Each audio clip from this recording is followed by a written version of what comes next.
Hey guys, my name is Nora Franch, and welcome to the podcast Grateful Blessed Mess, daily reflections for those in the 12 steps. I am a fellow 12-stepper and certified mindset coach, and I am here to introduce you to the value of mindset coaching in your 12-step journey. So if you feel like you are stuck in the steps, if you're slipping and sliding with your abstinence, mindset coaching may help you as it did me, and you can find me at catholicmindsetcoaching.com. These episodes are meant to invite you in to consider the truths of 12-step wisdom and to join in the very real struggle of living them in action. I hope that it feels almost like a mini meeting, and I invite you to contribute your own share on the Grateful Blessedness Facebook group to keep the discussion going. My comments are based on my own experience, so feel free to take what you like and leave the rest. But my hope is to encourage you on your own daily 12-step journey. As they say, you cannot stay clean on yesterday's shower. So without further ado, let's begin.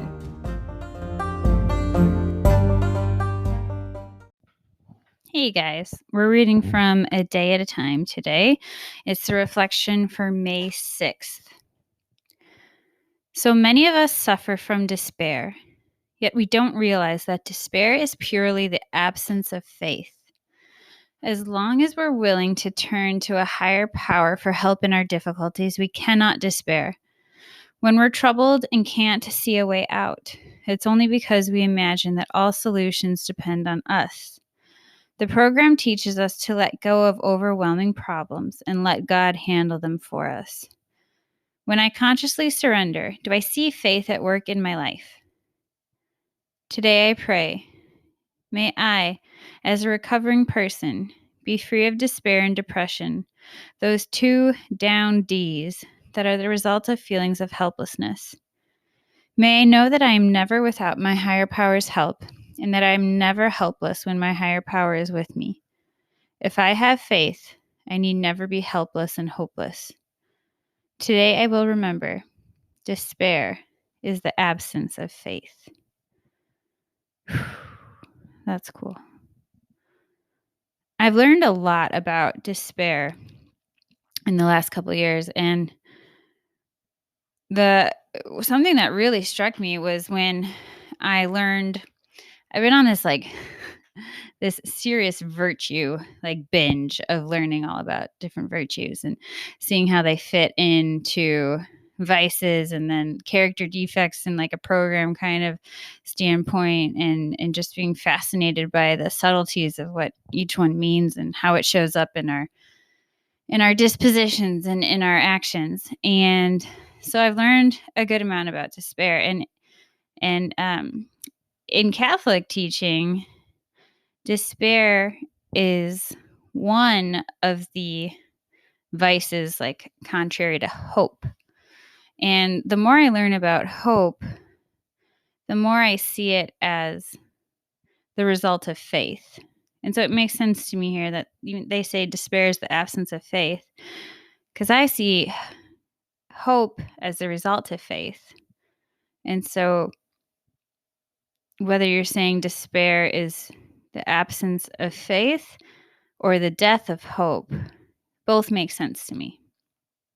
And it is my faith in my higher power that gives me hope that things can always get better, that I can always continue to live through whatever it is that is going on, because I have hope that my higher power will walk me through it or walk with me through it.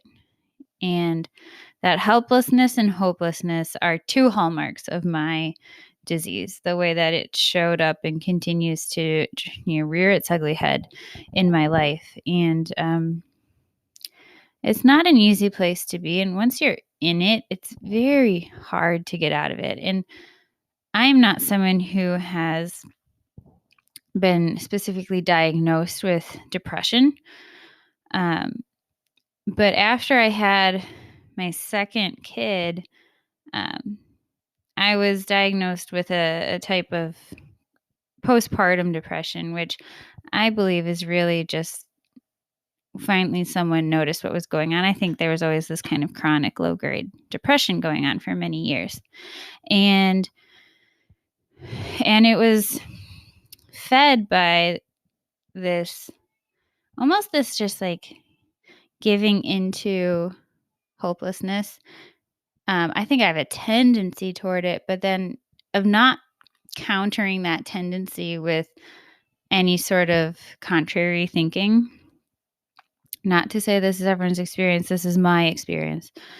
And I really think that that's what became it eventually became like an illness from just repeatedly not fighting my natural tendency. And that's what I found with my eating as well. Was I had this tendency to want to overeat, to overindulge in my favorite things. And then it got to the point where I got used to overindulging. And then after a hard day, I felt entitled to overindulge. And then after a while, I was so accustomed to it that then it felt like something was being taken from me if I couldn't overindulge, or if I was around other humans and I felt self-conscious in it. And it turned into this whole thing.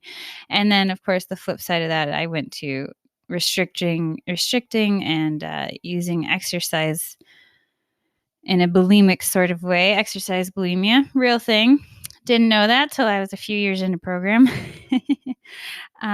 Anyway, I just think that this despair may be common to many of us. And for some of us, I think that in some way it is just this habituation of ourselves to the feelings of helplessness and hopelessness.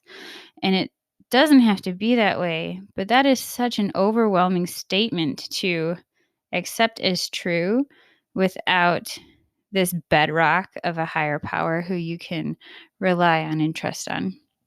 And we learn in the big book that it is a spiritual program. There's a spiritual solution to a physical malady.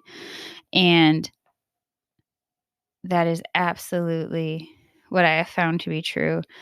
And my hope for you in listening to this podcast, in doing your step work and working with a sponsor and showing up at meetings and, just doing all that stuff, doing the daily stuff that inch by inch gets us closer to where it is we want to be. So I pray for you as a recovering person that you are free of despair and depression, those feelings that are the result of helplessness. And if you could, tell your higher power that I know I'm not helpless. That I know I'm not helpless, but maybe I don't feel it in my heart. And so I believe that with you, I am not helpless, but I need you to help me believe that. I need you to take that from my head to my heart because I can't do it on my own. I love you guys. Keep on keeping on. With that, I pass.